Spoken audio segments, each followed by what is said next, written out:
আতঙ্ক বিরাজ করতেছে। কি সেই আতঙ্ক?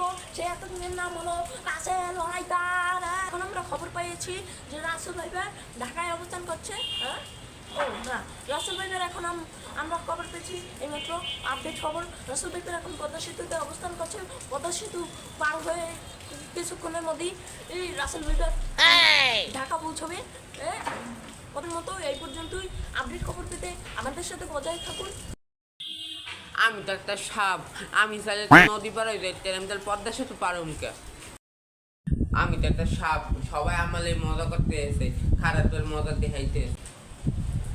বস খবর তো যে কয়টাই খবর ছাড়তেছে সবই বাইরে।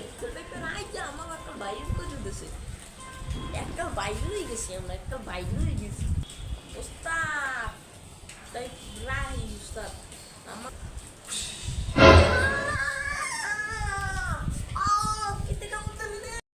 আইসে আমালে মজা করতে কেমন লাগে।